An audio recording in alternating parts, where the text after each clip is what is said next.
Hello, and good evening. I am both Sam and very tired, and you might be the same, but also listening to Literacy. Hi.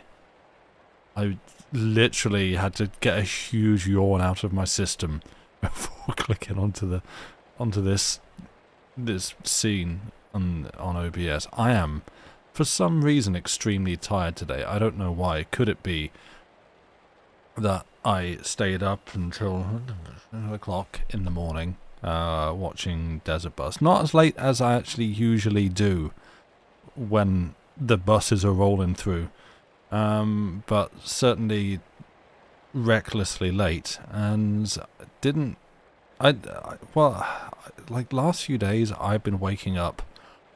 I've been waking up at what would be a normal human time for a normal functioning human member of society, except that it's after like 3-4 hours of sleep and not a livable amount. So yeah, I feel like my sleep schedule got pre-broken before Desert Bus even began, and so it's going to be a fun week, everybody. I'm looking forward to it. But hello, welcome in. How are you? I hope everybody is well. It sounds like we're all very tired for various reasons. Probably with a lot more justification than me, TBH. But yeah, I hope we're all ready to start a new story, which we'll be getting to very soon. It is the much hyped, much teased The Human Chord by Algernon Blackwood. It's a mysterious kind of cosmic horror musical tale, which I, in my own reading, am about halfway through, so who knows, it might drive off the rails and suck by the end, but well, I've got to so far. I'm enjoying it, and I hope that you also enjoy it too when we get to it. Very tired and wrapped in your soft blanket, which doesn't help stay awake. No, like you are all. Not that it's like I don't have any ability to say no. You must stay awake and listen, but obviously, feel free to all fall asleep as you like. It's a musical. Oh, Lucy, go and listen to that video.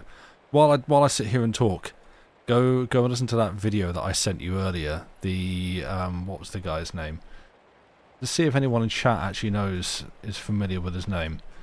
Maori Yeston. Maori, Maury, I don't know how you pronounce that. Maori, but not like the indigenous peoples of New Zealand. Murray. Anyway, him. So this is just a little anecdote on Desert Bus last night. This is a composer of musicals who set out to write an adaptation of Phantom of the Opera. The TV host is pronounced Maury. Okay, let's go with Maury. I still can't because there's too many letters. Yeah, I don't know. I mean, this guy's also American, so let's just go with Maury.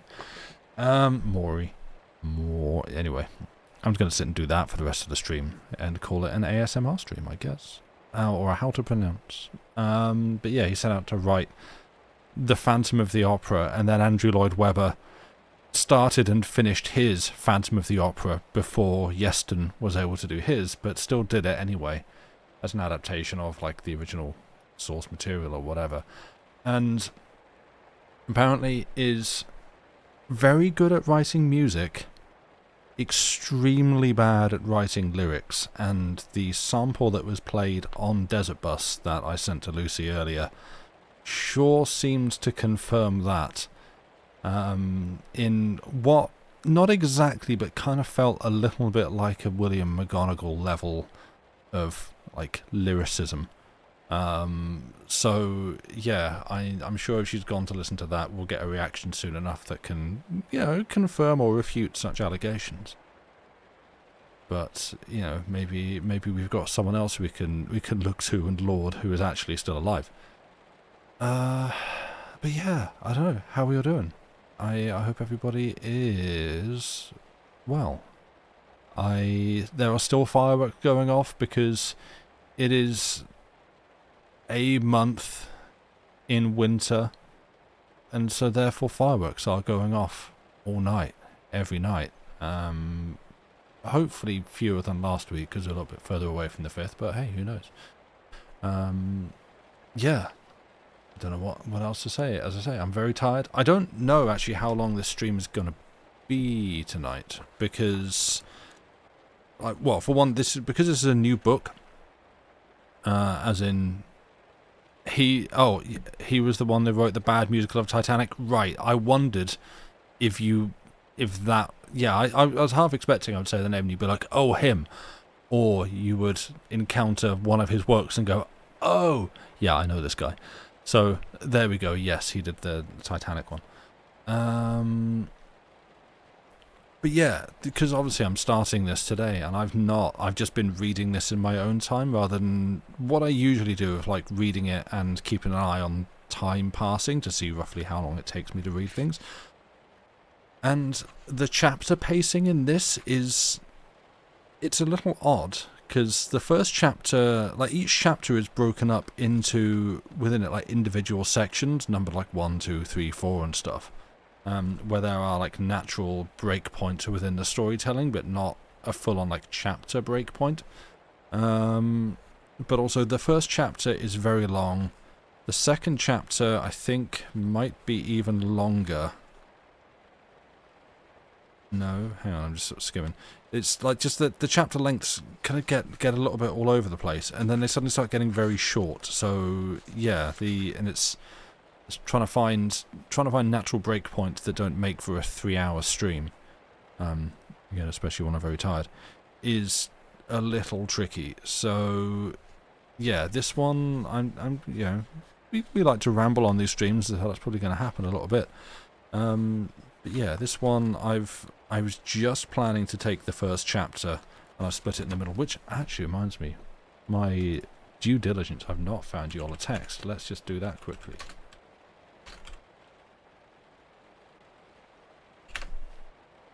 Thank you, Gutenberg. That is very good of you. Oh, actually, let's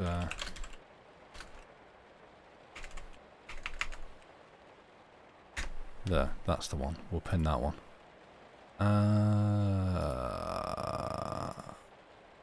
There you go. There's your text if you want to read along. Where you can encounter such, I'm just going to call them anachronisms, and we're going to flag these up early because I know that people are going to want to giggle at some of these things, because this was written in 1910 before the internet, and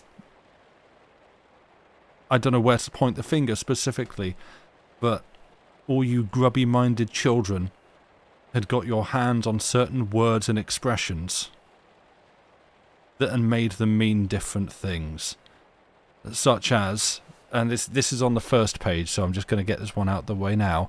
Our protagonist. You love this musical? Okay, good. This is the reaction I was hoping for. Great. We'll enjoy that, and I'm just going to explain some stuff in this.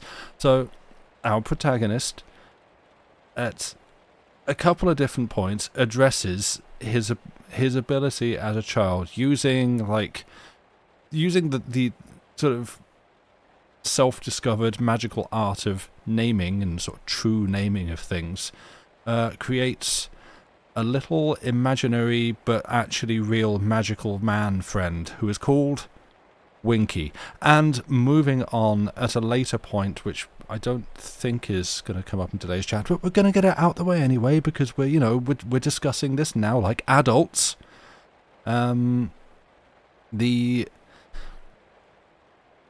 Because again, this is about like sound and projection and using the human voice in a sort of magical fashion. It's not big spoilers, that's literally what the story's about. Using the human voice for like magical projection of things. At more than a couple of points, the act of doing this is referred to as sounding. And again, we're going to move on. We're not going to discuss this. So I'm certainly not going to be defining any other alternate meanings of that on air. It means what it means, and that's how it's used in the book. And I'm going to be saying that, and I hate it. But if you don't know what that means, that's fine. That's good. Welcome. If you do, don't. Great. Anyway. Right. What does Lucy think of the opera? He's just writing what happens in an opera lyrics. So in an opera lyrics-wise, people just repeating themselves a million times. Yes. You probably understand less than half of the modern meanings. That's good, Arian. Enjoy that. You don't think you know that one? Also good. I'm, kind of surprised, but not entirely. Yeah, okay, so I think what we'll have to do is share that clip of Yeston's work on the Discord, because I feel like people might enjoy it.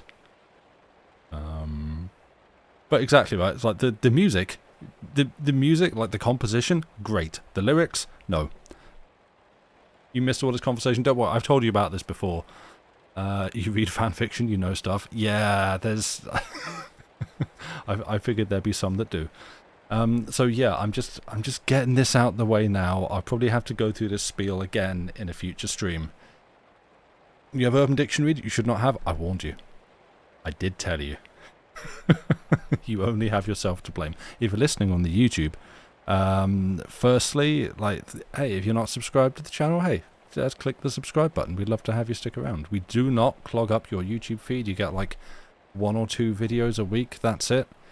And they're free audiobooks recorded by myself and Lucy, essentially, with occasional cat interruptions. Joey's in his box at the moment, but don't worry, he'll make some noise and show up at some point, I'm sure. And yeah, it's it helps us, and it's nice. But yeah, if you're also listening on YouTube, don't worry about the definitions. It's fine. It just means what it sounds in the story. It's good. It's very much a normal thing to say if you're not terminally online. This is the problem. Some of us are terminally on, almost criminally online. So yeah, we can't get away from it. Right. I think we've done enough. I think that enough has happened. So, if you're ready, if you'd turn in your textbooks, please. I shall begin. We shall start a new story. I don't know how many episodes this is actually going to take, because I feel like I'm going slower through this than I would expect. So I don't know if it's somehow denser text than I imagined. Right, yes, we shall begin. If we are ready, we are settled and cozy and comfy and as sleepy as you need to be, with any drink of whatever temperature you decide to hand, and snacks, who knows, I don't know. We shall begin The Human Chord by Algernon Blackwood. To Those Who Hear. Chapter 1. As a boy, he constructed so vividly an imagination that he came to believe in the living reality of his creations. For everybody and everything he found names, real names. Inside him, somewhere, stretched immense playgrounds, compared to which the hayfields and lawns of his father's estate seemed trivial. Plains without horizon, deep seas enough to float the planets like corks, and such tremendous forests with trees like tall pointed hilltops. He had only to close his eyes, drop his thoughts inwards, sink after them himself, call aloud, and see. His imagination conceived and bore worlds, but nothing in these worlds became alive until he discovered its true and living name. The name was the breath of life, and, sooner or later, he invariably found it. Once, having terrified his sister by affirming that a little man he had created would come through her window at night and weave a peaked cap for himself by pulling out all her hairs, that hadn't gone to sleep with the rest of her body, he took characteristic measures to protect her from the said depredations. He sat up the entire night on the lawn beneath her window to watch, believing firmly that what his imagination had made alive would come to pass. She did not know this. On the contrary, he told her that the little man had died suddenly. Only he sat up to make sure. And, for a boy of 8, those cold and haunted hours must have seemed endless from 10 o'clock to 4 in the morning, when he crept back to his own corner of the night nursery. He possessed, you see, courage as well as faith and imagination. Yet the name of the little man was nothing more formidable than Winky. "You might have known he wouldn't hurt you, Teresa," he said. "Anyone with that name would be light as a fly and awfully gentle, a regular Dicky sort of chap." "But he'd have pincers," she protested, "or he couldn't pull the hairs out. Like an earwig he'd be. Ugh! Not Winky, never," he explained, scornfully, jealous of his offspring's reputation. "He'd do it with his rummy little fingers." "Then his fingers would have claws at the end," she insisted, for no amount of explanation could persuade her that a person named Winky could be nice and gentle, even though he were quicker than a second. She added that his death rejoiced her. "But I can easily make another. Such a nippy little beggar, and twice as hoppy as the first. Only I won't do it," he added magnanimously, "because it frightens you." For to name with him was to create. He had only to run out some distance into his big mental prairie, call aloud a name in a certain commanding way, and instantly its owner would run up to claim it. Names described souls. To learn the name of a thing or person was to know all about them and make them subservient to his will. And Winky could only have been a very soft and furry little person, swift as a shadow, nimble as a mouse, just the sort of fellow who would make a conical cap out of a girl's fluffy hair, and love the mischief of doing it. And so, with all things, names were vital and important. To address beings by their intimate first names, beings of the opposite sex especially, was a miniature sacrament. And the story of that premature audacity of Elsa with Lohengrin never failed to touch his sense of awe. What's in a name? For him was a significant question. A question of life or death.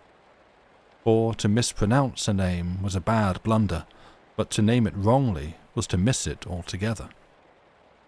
Such a thing had no real life, or at best a vitality that would soon fade. Adam knew that. And he pondered much in his childhood over the difficulty Adam must have had discovering the correct appellations for some of the queerer animals. As he grew older, of course, all this faded a good deal, but he never quite lost the sense of reality in names, the significance of a true name, the absurdity of a false one, the cruelty of mispronunciation. One day, in the far future, he knew some wonderful girl would come into his life, singing her own true name like music, her whole personality expressing it just as her lips framed the consonants and vowels, and he would love her. His own name, ridiculous and hateful though it was, would sing in reply. They would be in harmony together, in the literal sense, as necessary to one another as two notes in the same chord. So he also possessed the mystical vision of the poet. What he lacked, such temperaments always do, was the sense of proportion and the careful balance that adjusts cause and effect. And this it is, no doubt, that makes his adventures such hard sayings. it becomes difficult to disentangle what actually did happen from what conceivably might have happened, what he thinks he saw from what positively was. His early life, to the disgust of his father, a poor country squire, was a distressing failure. He missed all examinations, muddled all chances, and finally, with £50 a year of his own and no one to care much what happened to him, settled in London and took any odd job of a secretarial nature that offered itself. He kept to nothing for long, being easily dissatisfied and ever on the lookout for the job that might conceal the kind of adventure he wanted. Once the work of the moment proved barren of this possibility, he wearied of it and sought another, and the search seemed prolonged and hopeless, for the adventure he sought was not a common kind, but something that should provide him with a means of escape from a vulgar and noisy world that bored him very much indeed. He sought an adventure that should announce to him a new heaven and a new earth, something that should confirm, if not actually replace, that inner region of wonder and delight he revelled in as a boy, but which education and conflict with a prosaic age had swept away from his nearer consciousness. He sought, that is, an authoritative adventure of the soul. To look at, one could have believed that until the age of 25 he had been nameless, and that a committee had then sat upon the subject and selected the sound best suited to describe him. Spin Robin. Robert. For had he never seen himself, but run into that inner prairie of his and called aloud, "Robert Spin Robin," an individual exactly resembling him would surely have pattered up to claim the name. He was slight, graceful, quick on his feet, and generally alert, took little steps that were almost hopping, and when he was in a hurry gave him the appearance of spinning down the pavement or up the stairs, always wore clothes of some fluffy material with a low collar and bright red tie, had soft pink cheeks, dancing grey eyes and loosely scattered hair, prematurely thin and unquestionably like feathers. His hands and feet were small and nimble. When he stood in his favourite attitude with hands plunged deep in his pockets, coat-tails slightly spread and flapping, head on one side and hair disordered, talking in that high, twittering yet very agreeable voice of his, it was impossible to avoid the conclusion that here was, well, Spin Robin, Bobby Spin Robin, on the job. For he took on any job that promised adventure of the kind he sought, and the queerer the better. As soon as he found that his present occupation led to nothing, he looked about for something new, chiefly in the newspaper advertisements. Numbers of strange people advertised in the newspapers, he knew, just as numbers of strange people wrote letters to them, and Spinny, so he was called by those who loved him, was a diligent student of the columns known as Agony and Help Wanted, whereupon it came about that he was aged 28 and out of a job, when the threads of the following occurrence wove into the pattern of his life, and led to something of a kind that may well be cause for question and amazement. The advertisement that formed the bait read as follows: Wanted, by retired clergyman, secretarial assistant with courage and imagination, tenor voice and some knowledge of Hebrew essential, single, unworldly, apply Philip Scale, and the address. Spin Robin swallowed the bait whole. Unworldly put the match, and he flamed up. He possessed, it seemed, the other necessary qualifications, for a thin tenor voice, not unmusical, was his, and also a smattering of Hebrew which he had picked up at Cambridge because he liked the fine, high-sounding names of deities and angels to be found in that language. Courage and imagination he lumped in, so to speak, with the rest, and in the gilt-edged diary he affected, he wrote, "Have taken on Scales' odd advertisement. I like the man's name. The experience may prove an adventure. While there's change, there's hope." For he was very fond of turning proverbs to his own use by altering them, and the said diary was packed with absurd misquotations of a similar kind. Part 2. A singular correspondence followed, in which the advertiser explained with reserve that he wanted an assistant to aid him in certain experiments in sound, that a particular pitch and quality of voice was necessary, which he could not decide until, of course, he had heard it, and that the successful applicant must have sufficient courage and imagination to follow a philosophical speculation wheresoever it may lead, and also be so far indifferent to worldly success as to consider it of small account compared to spiritual knowledge, especially if such knowledge appeared within reach and involved worldly sacrifices. He further added that a life of loneliness in the country would have to be faced, and that the man who suited him and worked faithfully should find compensation by inheriting his own rather considerable property when the time came. For the rest, he asked no references and gave none. In a question of spiritual values, references were mere foolishness. Each must judge intuitively for himself. Spin Robin, as has been said, bit. The letters, written in a fine, scholarly handwriting, excited his interest extraordinarily.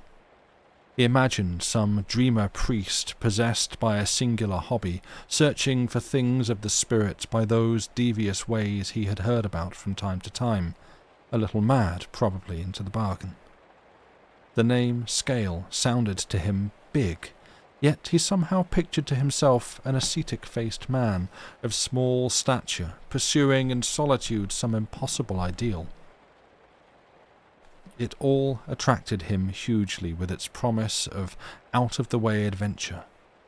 In its own phrasing, it might lead to something, and the hints about experiments in sound set chords trembling in him that had not vibrated since the days of his boyhood's belief in names and the significance of names. The salary, besides, was good. He was accordingly thrilled and delighted to receive in reply to his last letter a telegram which read, "Engage you month's trial both sides. Take single ticket. Scale." "I like that, take single ticket," he said to himself as he sped westwards into Wales, dressed in his usual fluffy tweed suit and anarchist tie. Upon his knees lay a brand-new Hebrew grammar which he studied diligently all the way to Cardiff, and still carried in his hands when he changed into the local train that carried him laboriously into the desolation of the pt.1 mountains. "It looks as though he approved of me already. My name apparently hasn't put him off, as it does most people. Perhaps, through it, he divines the real me." He smoothed down his rebellious hair as he neared the station in the dusk, but he was surprised to find only a rickety little cart drawn by a donkey sent to meet him, the house being 5 miles distant in the hills, and still more surprised when a huge figure of a man, hatless, dressed in knickerbockers, and with a large, floating grey beard, strode down the platform as he gave up his ticket to the station-master and announced himself as Mr. Philip Scale. He had expected the small, foxy-faced individual of his imagination, and the shock momentarily deprived him of speech. "Mr. Spin Robin, of course! I am Mr. Scale. Mr. Philip Scale." The voice can only be described as booming. It was so deep and vibrating, but the smile of welcome, where it escaped with difficulty from the network of beard and moustaches, was winning and almost gentle in contradistinction to the volume of that authoritative face. Spin Robin felt slightly bewildered, caught up into a whirlwind that drove too many impressions through his brain for any particular one to be seized and mastered. though he wishes to leave 1 second.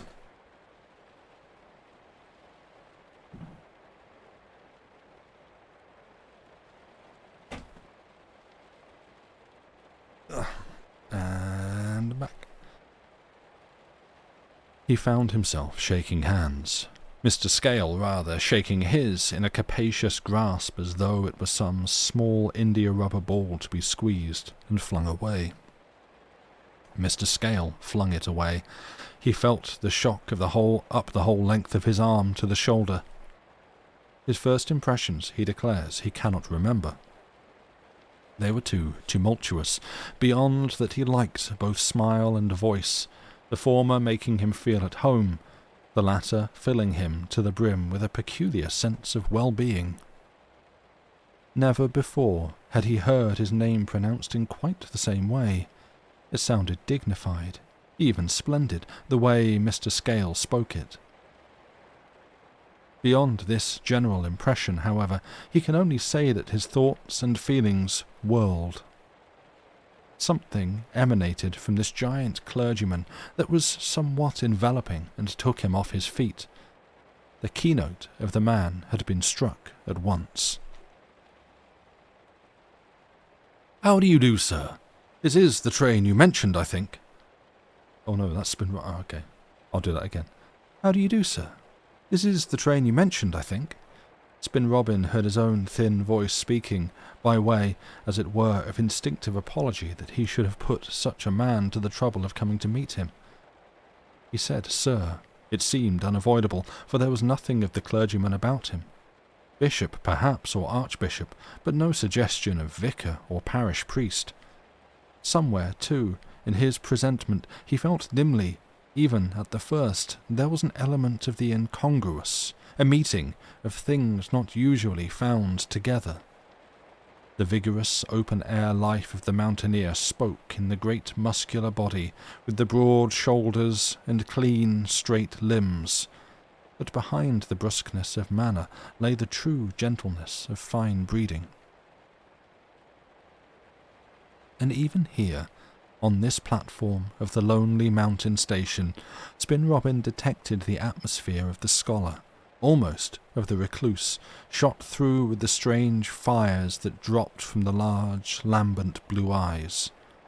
All these things rushed over the thrilled little secretary with an effect, as already described, of a certain bewilderment that left no single dominant impression. What remained with him, perhaps, most vividly, he says, was the quality of the big blue eyes, their luminosity, their far-seeing expression, their kindliness. They were the eyes of the true visionary, but in such a personality they proclaimed the mystic who had restrained his health of soul and body, or retained his health of soul and body. Mr. Scale was surely a visionary, but just as surely a wholesome man of action, probably of terrific action. Spin Robin felt irresistibly drawn to him. "It is not unpleasant, I trust," the other was saying in his deep tones, "to find someone to meet you and," he added with a genial laugh, "to counteract the first impression of this somewhat melancholy and inhospitable scenery." His arm swept out to indicate the dreary little station and the bleak and lowering landscape of treeless hills in the dusk. The new secretary made some appropriate reply, his sense of loneliness already dissipated in part by the unexpected welcome, and they fell to arrangements about the luggage. "You won't mind walking," said Mr. Scale with a finality that anticipated only agreement. "It's a short 5 miles. The donkey cart will take the portmanteau." Upon which they started off at a pace that made the little man wonder whether he could possibly keep up. "We shall get in before the dark," explained the other, striding along with ease, "and Mrs. Maule, my housekeeper, will have tea ready and waiting for us." Spin Robin followed, panting, thinking vaguely of the other employers he had known, philanthropists, bankers, ambitious members of Parliament, and all the rest, commonplace individuals to a man, and then of the immense and towering figure striding just ahead, shedding about him this vibrating atmosphere of power and whirlwind, touched so oddly here and there with a vein of gentleness that was almost sweetness. Never before had he known any human being who radiated such vigour, such big and beneficent fatherliness, yet for all the air of kindliness, something, too, that touched in him the sense of awe. Mr. Scale, he felt, was a very unusual man. They went on in the gathering dusk, talking little but easily. Spin Robin felt taken care of. Usually he was shy with a new employer, but this man inspired much too large a sensation in him to include shyness or any other form of petty self-consciousness. He felt more like a son than a secretary. He remembered the wording of the advertisement, the phrases of the singular correspondence, and wondered. A remarkable personality, he thought to himself as he stumbled through the dark after the object of his reflections. Simple, yet tremendous. A giant in all sorts of ways, probably. Then his thought hesitated, floundered. There was something else he divined, yet could not name. He felt out of his depth in some entirely new way, in touch with an order of possibilities larger, more vast, more remote than any dreams his imagination even had yet envisaged. All this, and more, the mere presence of this retired clergyman poured into his receptive and eager little soul. And very soon it was that these nameless qualities began to assert themselves, completing the rout of Spin Robin's moderate powers of judgment. No practical word as to the work before them, or the duties of the new secretary, had yet passed between them. They walked along together, chatting as equals, acquaintances, almost two friends might have done. And on the top of the hill, after a 4-mile trudge, they rested for the first time, Spin Robin panting and perspiring, trousers tucked up and splashed yellow with mud. Mr. Scale, legs apart, beard flattened by the wind about his throat, and thumbs in the slits of his waistcoat as he looked keenly about him over the darkening landscape. Treeless and desolate hills rose on all sides. A few tumbled-down cottages of grey stone lay scattered upon the lower slopes among patches of shabby and forlorn cultivation. Here and there an outcrop of rock ran skyward into sombre and precipitous ridges. The October wind passed to and fro over it all, mournfully singing, and driving loose clouds that seemed to drop weighted shadows among the peaks. Part 3. And it was here that Mr. Scale stopped abruptly, looked about him, and then down at his companion. Bleak and lonely, this great spread of bare mountain and falling cliff, he observed, half to himself, half to the other, but fine, very, very fine. He exhaled deeply, then inhaled as though the great draught of air was profoundly satisfying.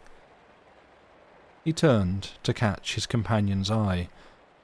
There's a savage and desolate beauty here that uplifts. It helps the mind to dwell upon the full sweep of life, instead of getting dwarfed and lost among its petty details. Pretty scenery is not good for the soul.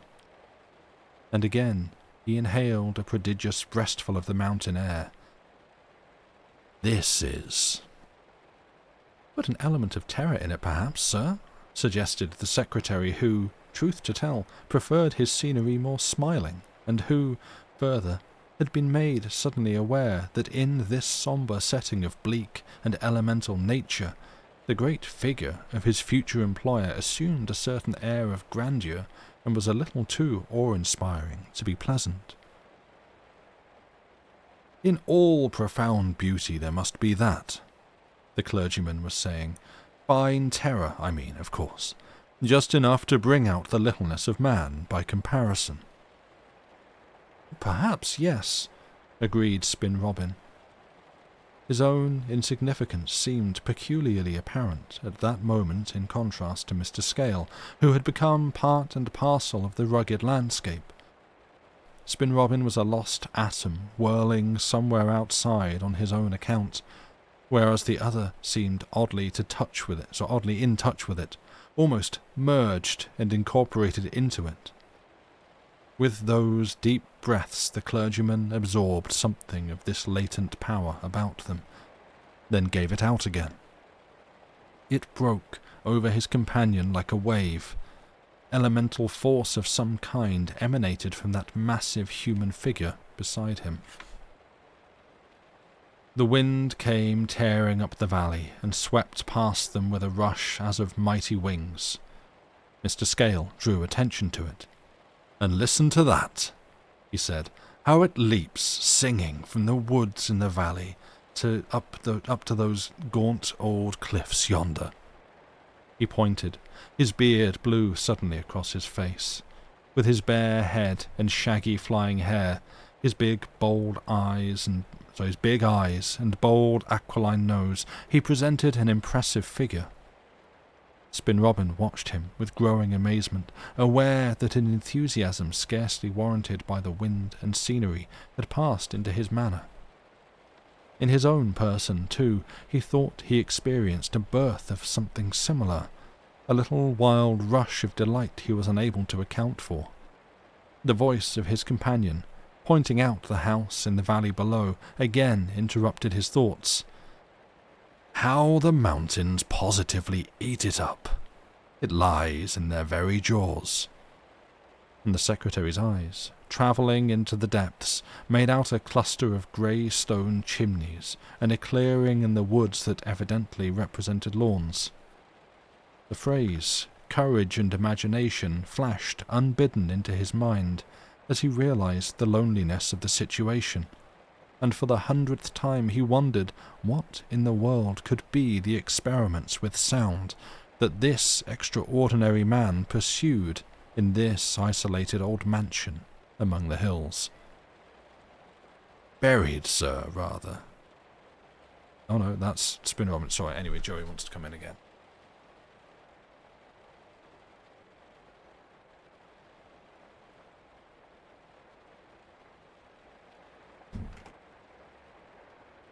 There we go. We were doing well, now we're starting to lose it.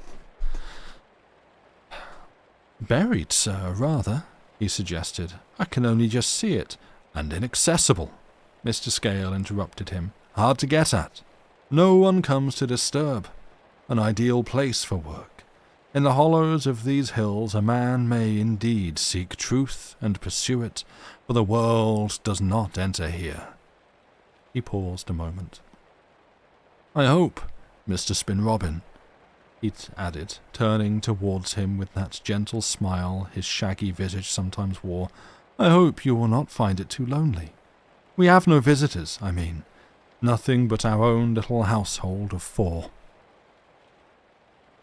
Spin Robin smiled back. "Yeah, he did. You going in your cube?" "Yeah, you go in your cube. It's warm." Spin Robin smiled back. Even at this stage he admits he was exceedingly anxious to suit. Mr. Scale, in spite of his marked peculiarities, inspired him with confidence. His personal attraction was growing every minute. That vague awe he roused probably only increased it. He wondered who the 4 might be.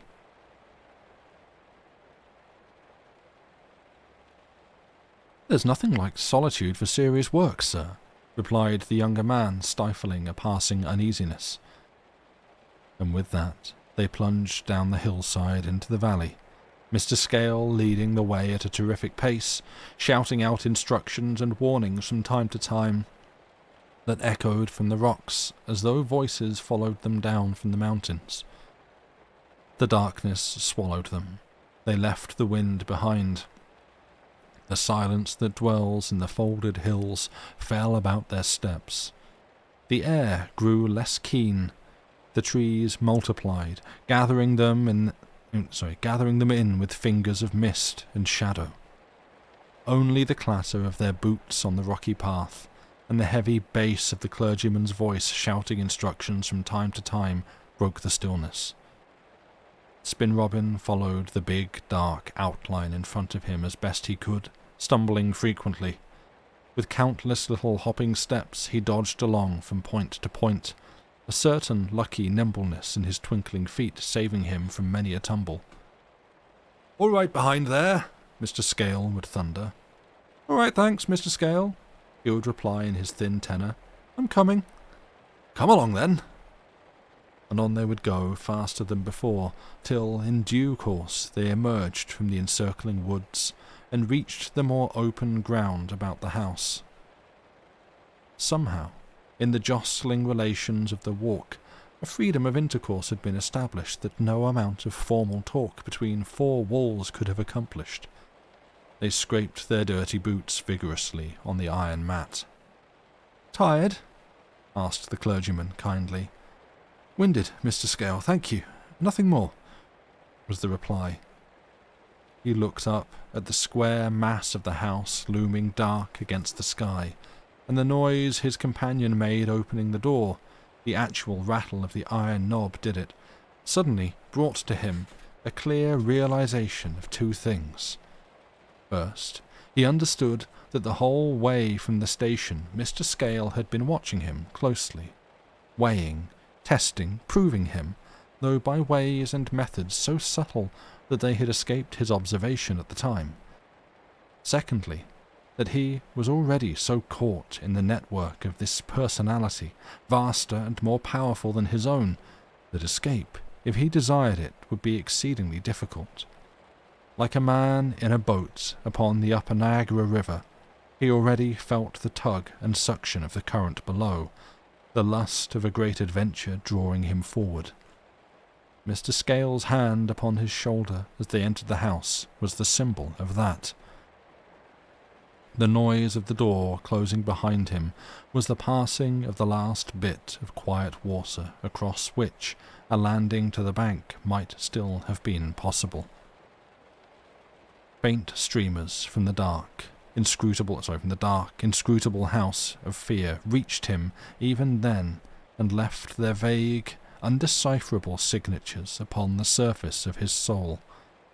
The forces that vibrated so strangely in the atmosphere of Mr. Scale were already playing about his own person, gathering him in like a garment. Yet, while he shuddered, he liked it. Was he not already losing something of his own insignificance and diminutive self? Part 4. The clergyman, meanwhile, had closed the heavy door, shutting out the darkness, and now led the way across a large flagged hall into a room ablaze with lamp and fire, the walls lined thickly with books, furnished cosily, if plainly. The laden tea-table and a kettle hissing merrily on the hob were pleasant to look upon, but what instantly arrested the gaze of the secretary was the face of the old woman in cap and apron, evidently the housekeeper already referred to as Mrs. Maule, who stood waiting to pour out tea. For about her worn and wrinkled countenance there lay an indefinable touch of something that hitherto he had seen only in pictures of the saints by the old masters. What attracted his attention and held it so arrestingly was this singular expression of happiness, aye, of more than mere happiness, of joy and peace and blessed surety, rarely if ever seen upon a human face alive, and only here and there suggested behind that mask of repose which death leaves so tenderly upon the features of those few who have lived their lives to noblest advantage. Spin Robin caught his breath a little, and stared. Aged and lined as it unquestionably was, he caught that ineffable suggestion of radiance about it which proclaimed an inner life that had found itself and was in perfect harmony with outer things, a life based upon certain knowledge and certain hope. It wore a gentle whiteness he could find only one word to describe. glory. And the moment he saw it, there flashed across him the recognition that this was what Mr. Scale also possessed. That giant, athletic, vigorous man and this bent, worn old woman both had it. He wondered with a rush of sudden joy what produced it, whether it might perhaps one day be his too. The flame of his own spirit leapt within him. And, so wondering, he turned to look at the clergyman. In the softer light of fire and lamp, his face had the appearance of 40 rather than 60, as he had first judged. The eyes, always luminous, shone with health and enthusiasm. A great air of youth and vitality glowed about him. It was a fine head with that dominating nose and the shaggy tangle of hair and beard. Very big, fatherly and protective he looked, a quite inexpressible air of tenderness mingled in everywhere with the strength. Spin Robin felt immensely drawn to him as he looked. With such a leader, he could go anywhere, do anything. There, surely, was a man whose heart was set not upon the things of the world. An introduction to the housekeeper interrupted his reflections. It did not strike him as at all out of the way. Doubtless she was more mother than domestic to the household. At the name of Mrs. Maule, courtesy title, obviously, he rose and bowed, and the old woman, looking from one to the other, smiled becomingly, curtsied, and put her cap straight, and turned to the teapot again. She said nothing. "The only servant I have, practically," explained the clergyman. "Cook, butler, housekeeper, and tyrant all in one, and, with her niece, the only other person in the house besides ourselves. A very simple ménage, you see, Mr. Spin Robin. I ought to warn you too, by the by," he added, "that she is almost stone deaf and has only got the use of one arm, as perhaps you noticed. Her left arm is—" He hesitated for a fraction of a second. "Withered." A passing wonder as to what the niece would be like accompanied the swallowing of his buttered toast and tea, but the personalities of Mr. Scale and his housekeeper had already produced emotions that prevented this curiosity acquiring much strength. He could deal with nothing more just yet. Bewilderment obstructed the way, and, in his room before dinner, he tried in vain to sort out the impressions that so thickly flooded him, though without any conspicuous degree of success. The walls of his bedroom, like those of corridor and hall, were bare, the furniture solid and old-fashioned, scanty perhaps, yet more than he was accustomed to, and the spaciousness was very pleasant after the cramped quarters of stuffy London lodgings. He unpacked his few things, arranged them with neat precision in the drawers of the tall boy, counted his shirts, socks, and ties to see that all was right, and then drew up an armchair and toasted his toes before the comforting fire.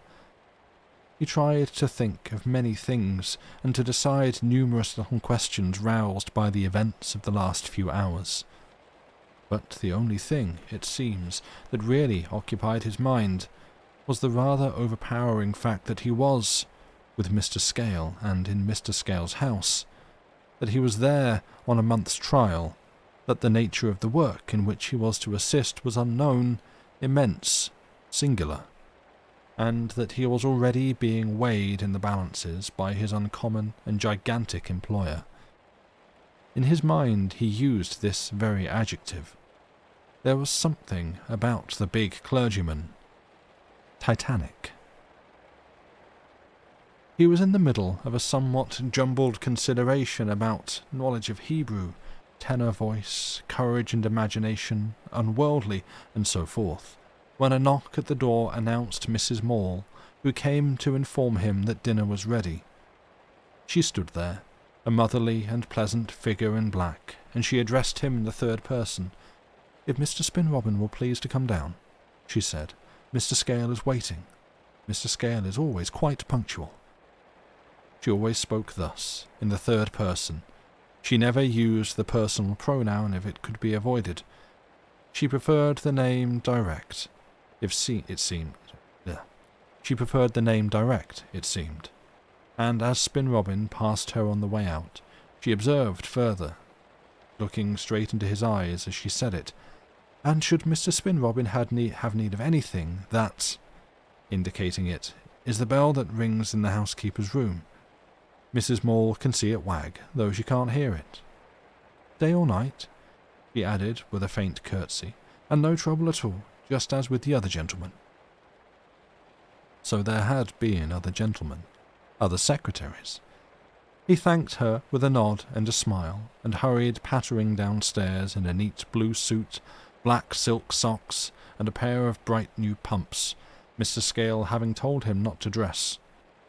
The phrase "day or night," meanwhile, struck him as significant and peculiar. He remembered it later. At the moment, he merely noted that it added one more to the puzzling items that caused his bewilderment. And that is a break in the chapter, not the end of the chapter, but just a break, and so we too shall take a break. So, what have we got to say? We have to say thank you, Dave, for coming in with the raid. I hope you continued to be abducted in a fun, abducted, I should express that one clearly, in a fun way. I hope abduction was fun. Thank you for coming over. Viewers, welcome in. I'm sure pretty much every one of you that's come over and is still here knows who we are and what we do. Lovely to have you here. And Raven, Twopenny Raven, thank you for the resub. Much appreciated. Lovely to see you. Hope you're doing well. But yes, it's break time. So, go and take a break, y'all. And I'll see you back here in about 5 minutes or so. If I can click the right button, there we go. Bye for now.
And welcome back. How are you all doing? I hope it has been a good and successful break. I'm just trying to work out how much to read for this next part, because are we okay with this being a shorter stream than usual? Because to the end of the chapter is shorter than the first bit that I read. Successful break of still puzzling? Nice. Good. Yeah, I actually didn't stand up and move around. So, you know, I'm going to do that now. Why not? Let's do it live.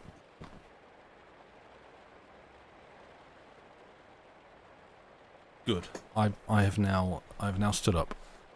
Which is, that's my calisthenics for the day. Yeah, so the next half is shorter than the first, but then it goes into chapter 2, which is also, well, chapter 2 is quite a long chapter, so I'm not going to be able to get through chapter 2. And there's not an easy break point to hit that is within reading distance for the stream. So, yeah, I feel like Maury Yeston is now your favourite musical theatre composer. Take that, Sondheim. Yeah, get out here, Sondheim. No. You've said that now. I'm going to make a quote bot and quote that. Just that. We shall have a quote bot just for that. So you can't escape the things you have said. Yeah, so this is probably going to, like... I mean, it's pretty easy to make a quote bot. It's just... then we have to do it. And then everyone starts saying, oh, you said bum, can you put that in the quotes? And you go, no, we don't need to quote every single... No,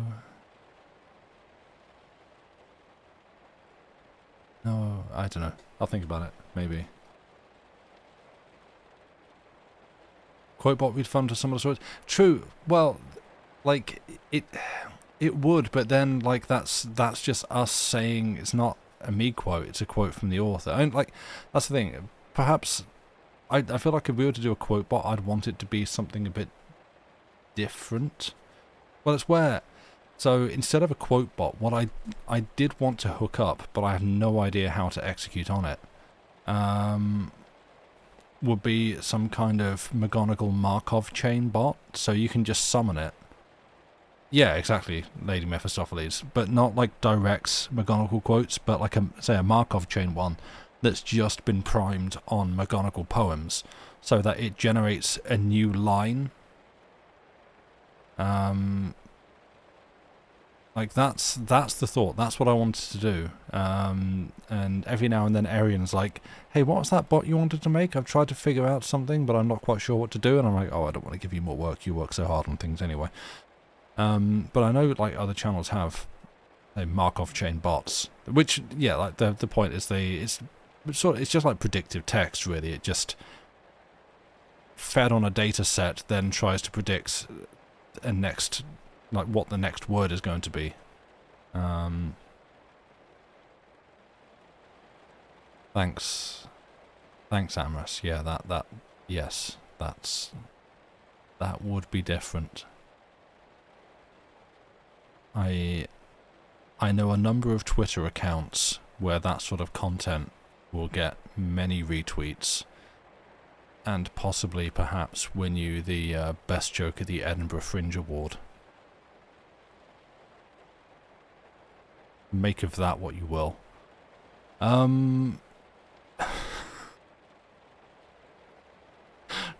Sorry. I don't know about you, but that to me felt like the meanest, most scathing thing I've ever said to another human, and I kind of want to apologise.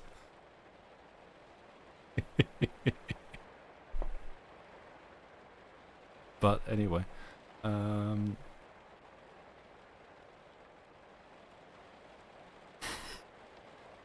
best joke at Edinburgh Fringe is a bit harsh. Yeah. Sorry,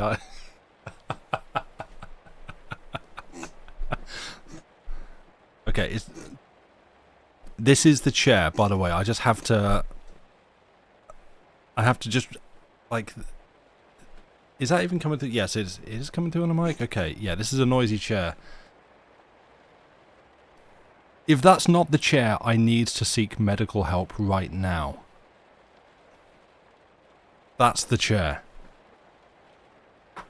Good grief. You animals. My vacuum cleaner away the other day, it's just collecting dust. Boo. Thought it was Joey sneezing? No, Joey is settled now. He's done his loud purring.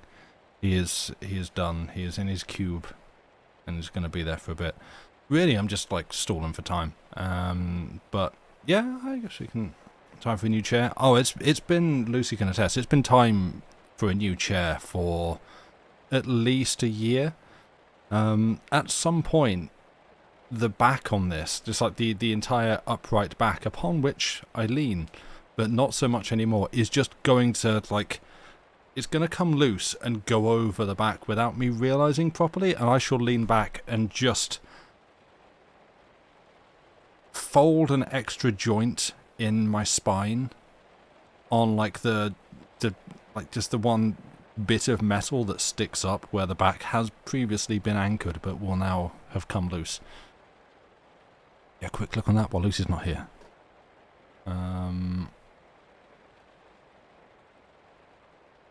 Or for one line of joke you like most is, as a boy I was stood in the park one day wondering why the football was getting bigger and bigger, and then it hit me. Oh, there was...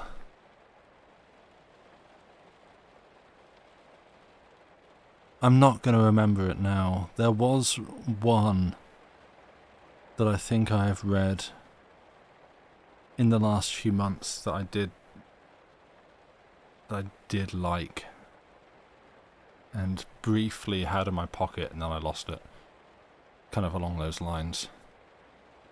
The back, which wooden and already splintering. Yeah, it's like a plywood structure, like the main body of it with like padding over the top, and the plywood is kind of breaking. Do you get me a new chair for Christmas as well as other? No, you don't. No, it's not your responsibility. Do we need to start a GoFundMe to get me a new chair? I don't think it's going to raise a lot of money. You know, I mean, you can try, but I don't think it's going to get very far. As well as other Christmas presents. Yeah, like there's a lot of things that I mean, my self-bought retail therapy Christmas present is sitting behind me at the moment. I have actually taken it out of the box. No, it's not a challenge. There's 14 of you watching and probably about 8 of you actively engaged in watching this stream. That is not enough people. Certainly on the incomes that you will have, and that I have too, to buy me a new chair. This is nobody's responsibility here. It's fine. Nobody's responsibility. Do not buy me. If you buy me a chair, I will send it back. Anyway. Your retail therapy present is due to be finished in March. That's true. Yeah, you did. In terms of spending on self, you do have me beaten by a considerable margin. Which, you know, it means maybe I could buy myself, like, 3 chairs. Thank you, Amras. See, Amras has got it right. Spend on yourselves, not me. Anyway, look, we've sat and talked, and the people watching this, listen to this on YouTube, they're just clicking ahead.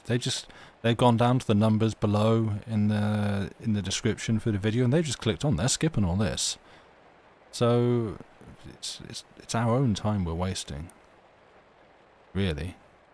So yeah, if you're ready, I did say in chat actually that yeah, I for those familiar with all these communities, the Chiliteracy, the Longest Johns, and Dave's community, which is gonna be everybody here. I picture Philip Scale as some kind of older Trelawney.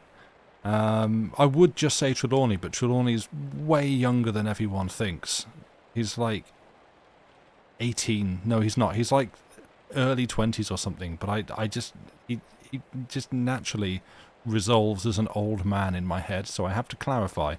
I think of Philip Scale as like old Trelawney. But I'm not doing the Welsh accent because I don't want to upset the Welsh. We did a lot of Scottish. I should be free of this now. He's younger than you, can have a life crisis. Almost certainly, Lady Mephistopheles. I don't know how old you are, but almost certainly Trelawney is younger than you. Yeah, this feels rude talking about the guy when he is not here, but it is all said with love, and I think every one of us that has heard his true age has all had that reaction of, wait, what? I thought you were like 10 years older than that. Trelawney was a student when you started watching the streams in 2020, so yes, yeah, he's apparently timeless. He was a wizard or immortal. Yeah, like he's... Oh, you're turning 30 in under 2 weeks? Yes. He is shockingly younger than you. Not shocked to find out, but I don't remember how old he is. 30 is not as bad as people make it out. Don't worry about it. No, I turn 42 in like 2 months. I'm not telling you exactly when, but in like 2 months. So, you know, age is just a number and also a sequence of back pains.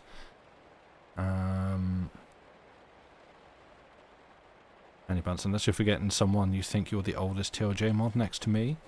I don't want to start guessing and speculating on other people's, because, you know, possibly not everyone's comfy with this information being shared and discussed in a public fashion.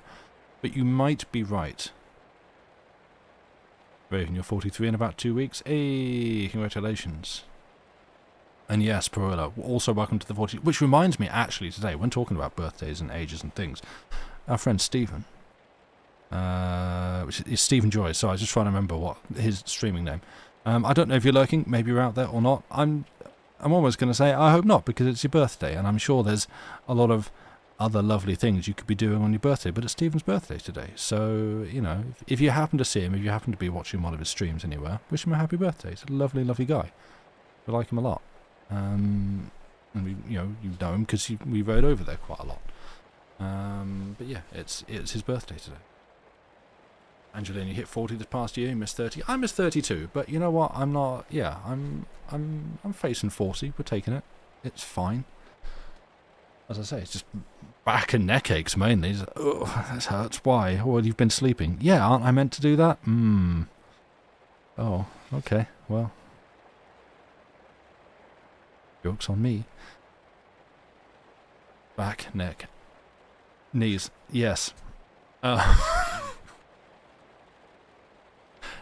Right.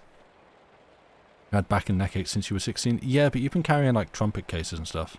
Don't do music, kids? Yeah, exactly. Or just do like kazoo, harmonica. No, I don't miss my younger years. I'm much happier growing into the person that I'm comfortable being, rather than looking back and going, dang, I used to be cool. I wasn't.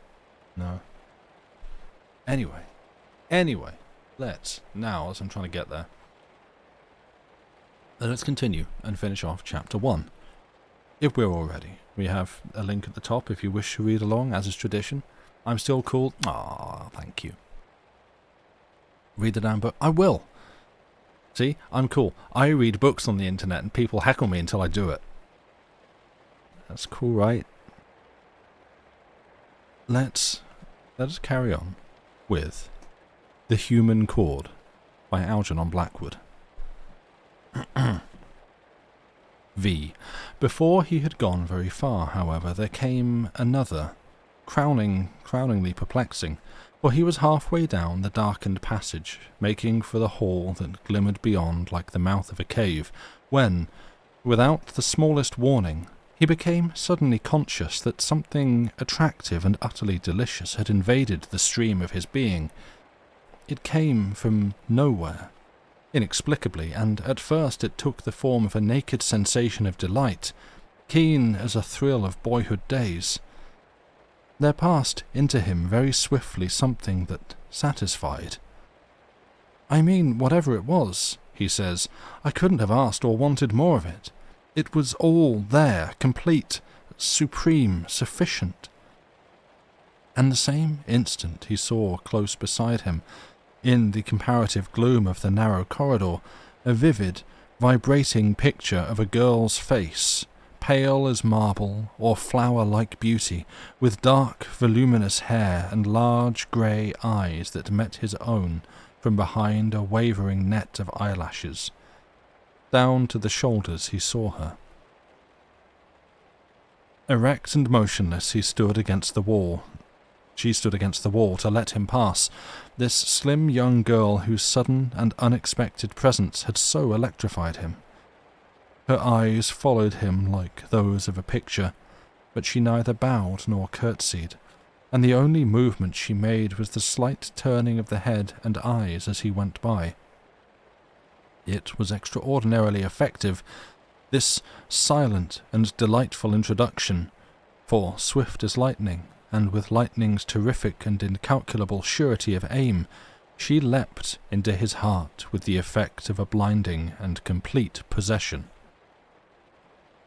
It was, of course, he realized, the niece, the fourth member of the household, and the first clear thought to disentangle itself from the resultant jumble of emotions was his instinctive wonder what her name might be. How was this delightful apparition called? This was the question that ran and danced in his blood. In another minute he felt sure he would discover it. It must begin, he felt sure of that, with an M. He did not pause or alter his pace. He made no sign of recognition. Their eyes swallowed each other for a brief moment as he passed, and then he was pattering with quick, excited steps down the passage beyond, and the girl was left out of sight in the shadows behind him. He did not even turn back to look, for in some amazing sense she seemed to move on beside him, as though some portion of her had merged into his being. He carried her on with him. Some sweet and marvellous interchange they had undergone together. He felt strangely blessed, soothed inwardly, made complete, and more than twice on the way down the name he knew must belong to her almost sprang up and revealed itself. Yet never quite. He knew it began with M, even with Mer, but could get nothing more. The rest evaded him. He divined only a portion of the name. He had seen only a portion of her form. The first syllable, however, sang in him with an exquisitely sweet authority. He was aware of some glorious new thing in the penetralia of his little spirit, vibrating with happiness. Some portion of himself sang with it. For it really did vibrate, he said, and no other word describes it. It vibrated like music, like a string, as though when I passed her she had taken a bow and drawn it across the strings of my inmost being to make them sing. "Come," broke in the sonorous voice of the clergyman, whom he found standing in the hall. "I've been waiting for you." It was said, not complainingly nor with any idea of fault-finding, but rather, both tone and manner betrayed it, as a prelude to something of importance about to follow. Somewhat impatiently, Mr. Scale took his companion by the arm and led him forwards. On the stone floor, Spin Robin's footsteps sounded light and dancing, like a child's. The clergyman strode. At the dining-room door he stopped, turning abruptly, and at the same instant the figure of the young girl glided noiselessly towards them from the mouth of the dark corridor where she had been waiting. Her entry, again, was curiously effective. Like a beautiful thought in a dream, she moved into the hall and into Spin Robin's life.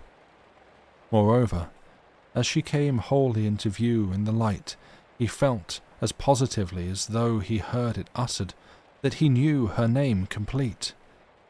The first syllable had come to him in the passageway when he saw her partly, and the feeling of dread that might prove to be part of Miranda, Myrtle, or some other enormity passed instantly. those words only have been gross and cruel misnomers. Sorry, those would have only have been gross and cruel misnomers. Her right name, the only one that described her soul, must end, as it began, with M. It flashed into his mind, and at the same moment Mr. Scale picked it off his very lips. Miriam, he said in deep tones, rolling the name along his mouth so as to extract every shade of sound belonging to it. This is Mr. Spin-Robin, about whom I told you. He is coming, I hope, to help us. 6. At first, Spin-Robin was only aware of the keen delight produced in him by the manner of Scales uttering her name, for it entered his consciousness with a murmuring, singing sound that continued on his thoughts like a melody. His racing blood carried it to every portion of his body. He heard her name, not with his ears alone, but with his whole person, a melodious, haunting phrase of music that thrilled him exquisitely. Next, he knew that she stood close before him, shaking his hand and looking straight into his eyes with an expression of the most complete trust and sympathy imaginable, and that he felt a well-nigh irresistible desire to draw her yet closer to him and kiss her little shining face. Thirdly, though the three impressions were as a matter of fact almost simultaneous, that the huge figure of the clergyman stood behind them, watching with the utmost intentness and interest, like a keen and alert detective eager for some betrayal of evidence, inspired, however, not by mistrust, but by a very zealous sympathy. He understood that this meeting was of paramount importance in Mr. Scales' purpose.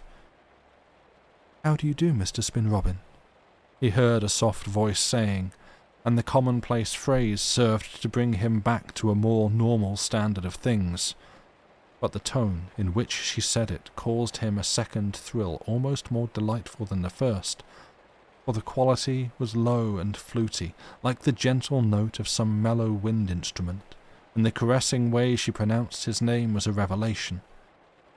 Mr. Scale had known how to make it sound dignified, but this girl did more. She made it sound alive.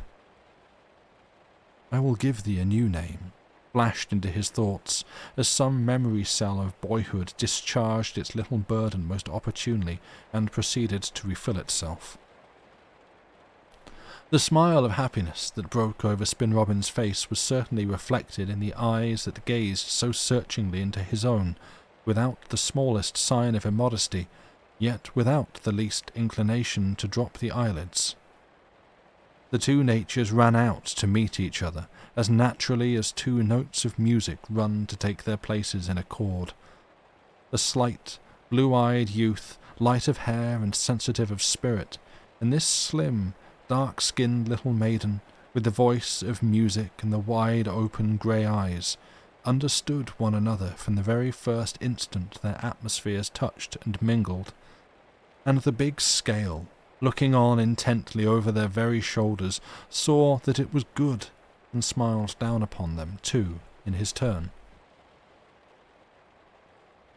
"The harmony of souls and voices is complete," he said, but in so low a tone that the secretary did not hear it. Then, with a hand on a shoulder of each, he half pushed them before him into the dining room, his whole face running, as it were, into a single big smile of contentment. The important event had turned out to his entire satisfaction. He looked like some beneficent father, well pleased with his two children. But Spin-Robin, as he moved beside the girl and heard the rustle of her dress that almost touched him, felt as though he stood upon a sliding platform and was moving ever quicker, and that the adventure upon which he was embarked had now acquired a momentum that nothing he could do would ever stop. And he liked it.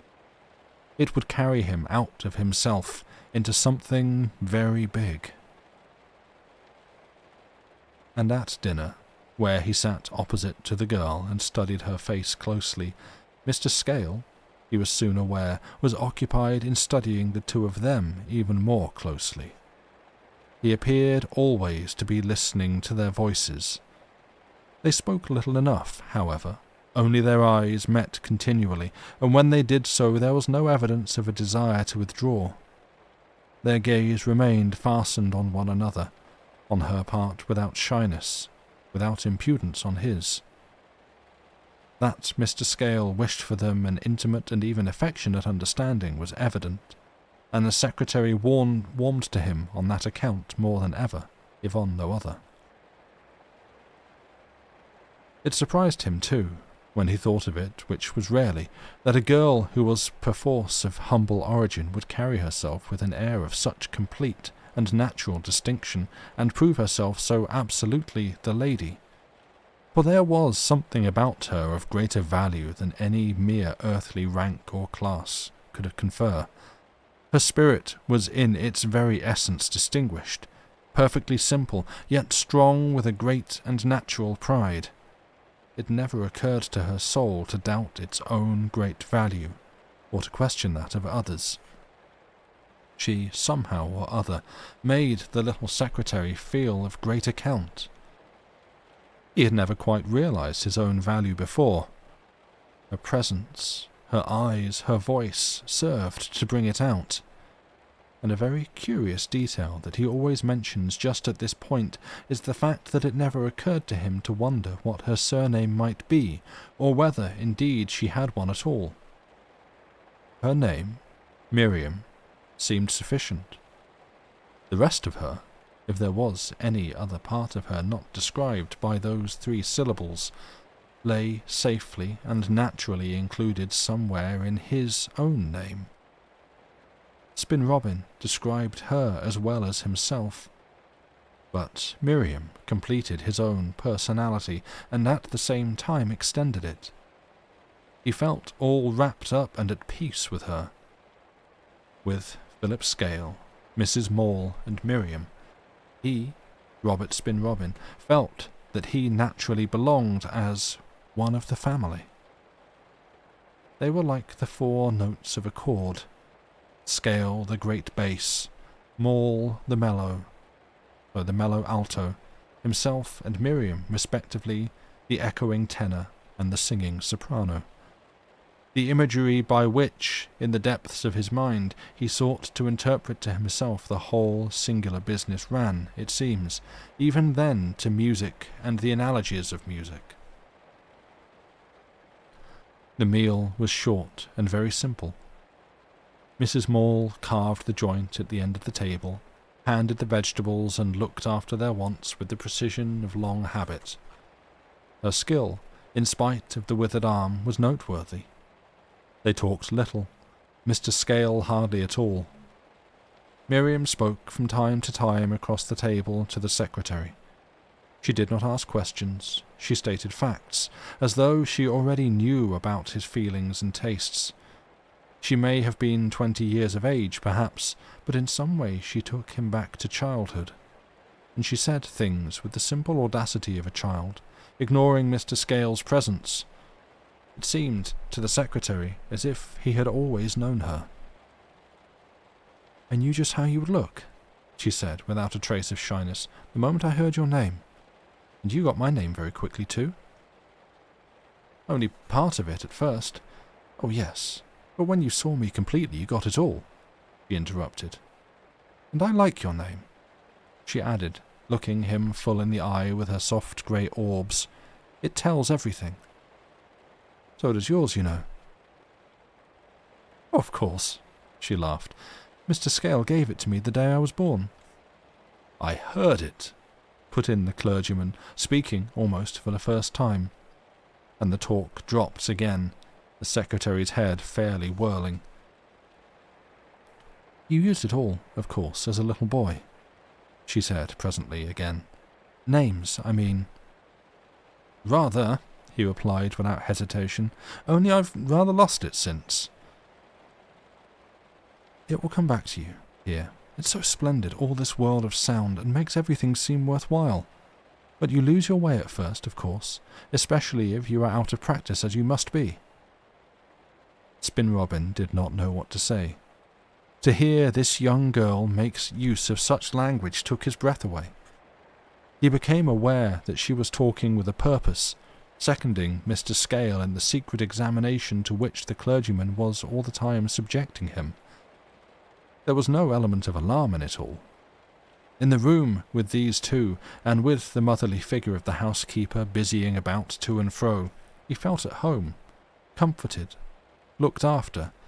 More even, he felt at his best, as though the stream of his little life were mingling in with a much bigger and worthier river, a river, moreover, in flood. But it was the imagery of music again that most readily occurred to him. He felt that the note of his own little personality had been caught up into the comforting bosom of a complete chord. Part 7. Mr. Spin Robin suddenly sounded soft and low across the table, and, thrilled to hear the girl speak his name, he looked up quickly and found her very wide-opened eyes peering into his face. Her face was thrust forward a little as she leaned over the table in his direction. As he gazed, she repeated his name, leisurely, quietly, and even more softly than before. Mr. Spin Robin. But this time, as their eyes met and the syllables issued from her lips, he noticed that a singular after-sound, an exceedingly soft yet vibrant overtone, accompanied it. The syllables set something quivering within him, something that sang, running of its own accord into a melody to which his rising pulses beat time and tune. "Now, please speak my name," she added. "Please look straight at me, straight into my eyes, and pronounce my name." His lips trembled, if ever so slightly, as he obeyed. "Miriam," he said. "Pronounce each syllable very distinctly and very slowly," she said, her grey eyes all over his burning face. "Miriam," he repeated, looking in the centre of the eyes without flinching, and becoming instantly aware that his utterance of the name produced in himself a development and extension of the original overtones awakened by her speaking of his own name. It was wonderful, exquisite, delicious. He uttered it again, and then heard that she, too, was uttering his at the same moment. Each spoke the other's name. He could have sworn he heard the music within him leap across the intervening space and transfer itself to her, and that he heard his own name singing too, in her blood. For the names were true. By this soft, intoning utterance they seemed to pass mutually into the secret rhythm of that eternal principle of speech which exists behind the spoken sound, and is independent of its means of manifestation. Their central beings, screened and limited behind their names, knew an instant of synchronous rhythmical vibration. It was their introduction absolute to one another, or it was an instant of naked revelation. Spin Robin. Miriam. Part 8. A great volume of sound suddenly enveloped and caught away the two singing names, and the spell was broken. Miriam dropped her eyes. Spin Robin looked up. It was Mr. Scale's voice upon them with a shout. "Splendid, splendid!" he cried. "Your voices, like your names, are made for one another, in quality, pitch, accent, everything." He was enthusiastic rather than excited, but to Spin Robin, taking part in this astonishing performance to which the other two alone held the key, it all seemed too perplexing for words. The great bass crashed and boomed for a moment about his ears. Then came silence. The test, or whatever it was over. It had been successful. Mr. Scale, his face still shining with enthusiasm, turned towards him. Miriam, equally happy, watched, her hands folded in her lap. "My dear fellow," exclaimed the clergyman, half rising in his chair, "how mad you must think us! How mad you must think us! I can only assure you that when you know more, as you soon shall, you will understand the importance of what has just taken place." He said a good deal more that Spin Robin did not apparently quite take in. He was too bewildered. His eyes sought the girl where she sat opposite, gazing at him. For all its pallor, her face was tenderly soft and beautiful, more pure and undefiled, he thought, than any human countenance he had ever seen, and sweet as the face of a child. Utterly unstained it was. A similar light shone in the faces of Scale and Mrs. Maule. In their case it had forged its way through the more or less defiling garment of a worn and experienced flesh, but the light in Miriam's eyes and skin was there because it had never been extinguished. She had retained her pristine brilliance of soul. Through the little spirit of the perplexed secretary ran a thrill of genuine worship and adoration. "Mr. Scale's coffee is served in the library," announced the voice of the housekeeper abruptly behind them, and when Spin Robin turned again he discovered that Miriam had slipped from the room unobserved and was gone. Mr. Scale took his companion's arm and led the way towards the hall. "I'm glad you love her," was his astonishing remark. "It is the first and most essential condition of your suiting me." "She is delightful, wonderful, charming, sir." "Not sir, if you please," replied the clergyman, standing aside at the threshold for his guest to pass. "I prefer the use of the name, you know. I think it is important." And he closed the library door behind them. And that is the end of the chapter, and where we shall finish reading the story for tonight. Thank you for listening.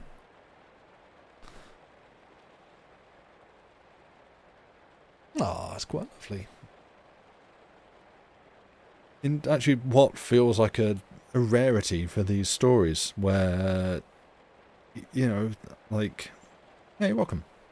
Intriguing, yeah. Like for me, so far probably the most like unexpected, out of left field part of the story is, oh wait, Blackwood's writing some kind of romance. That's interesting. I've not encountered him doing that before.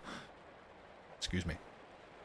So yeah, that's what he's doing here, as well as other things, and setting up this like whole sound-based true name system that, or maybe that Spin Robin's been called out to contribute to the research of. But yeah, that is the Human Chord for tonight. Come back next week. It's an interesting one. Good, yeah. So I'm a lot further ahead. I'm like halfway through this. I should have actually finished it, but for some reason it's kind of a slow read for me. But yeah, I'm enjoying it. I'm interested to see where it goes, and so I figure people listening in will also be. But yeah, I'm gonna go. I'm gonna send you off. I think Lucy said there's not going to be a stream next Wednesday. I think she's busy then. So I think she's possibly out of the country then, or maybe briefly back in the country. I'm not sure. But yeah, so I think there's no stream on Wednesday. I don't know that I'm planning to do any other stream in its place anywhere else, due to not knowing what my laptop is up to. But yeah, do come back next Saturday when hopefully I should be free to do some more of this. Chapter 2 and however much of that we can get through. But yeah, for now I think I'm going to send you over to the wonderful lovely Desert Bus, because that's what I've been watching since last night and what I will continue to watch. I'm not sure what's going on there right at the moment, because, you know, just been doing a stream. But that's where we're going. We're going to go over there, say hi, hang out, If you are new to the channel, they have just a couple of quite simple rules. Please no swearing. They try to keep it family friendly as much as they can, more so in chat than on stream, but, you know, do your best and don't spam emotes. Not that anyone here does any of that anyway, but, you know, it's just important to do the things and let people know where they're going. But yeah, it's a charity fundraiser run by the lovely people at Loading Ready Run. They are driving a boring bus through a boring desert in a video game endlessly as chat gives them money to keep them going, and trying not to lose their minds as they do so. They seem to have chalk outlines on the floor or tape. Great. Yeah, they lose their minds very quickly and just keep going. So good group of people, excellent cause, love watching it. Go over, give them a follow if you're new to it, and enjoy. But for now, I'm gonna go, and I will see you there. Goodbye, good night, and have yourselves a good rest of the weekend, however much you have. Bye.